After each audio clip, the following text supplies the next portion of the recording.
Even இப்போ நம்ம ரதி வந்துட்டு நிறைய வந்துட்டு ஹேண்ட் பெயிண்டிங் யூஸ் பண்ணுறோம். ஸோ ரதி சாரீஸ்ன்னு நான் உங்களுக்கு ஷோ பண்ணுறேன்.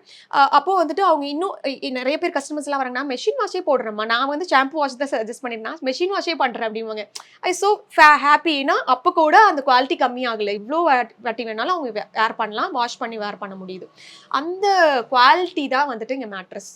ஸோ அந்த விஷயங்கள் நம்ம பார்க்கணும். இப்போ ஒரு சாரியை வாங்கி 2 வாட்டி யூஸ் பண்ணி அப்படி தூக்கி போடுறது வந்து, ஏன்னா ஒரு சாரிக்கு பிளவுஸ் ஸ்டிச் பண்ணுறக்கே 1000 ருபீஸ் எல்லாரும் இப்போ ஸ்பெண்ட் பண்றாங்க. அப்போ ஒரு சாரியும் பிளவுஸும் ஒரு 2000 ஆகுதுன்னா, அதை 2 டைம்ஸ் தான் நான் வேர் பண்ண முடியும்னா, இட்ஸ் நாட் ஒர்த் இட் இல்ல. ஸோ அப்போ குடுக்கறது என்ன பிரைஸ் குடுத்துறோமோ, அந்த பிரைஸுக்கான ஒர்த் கண்டிப்பா குடுக்கணுங்கிறது வந்து பயங்கர ஸ்ட்ராங்கா முடிவு பண்ணிட்டேன்.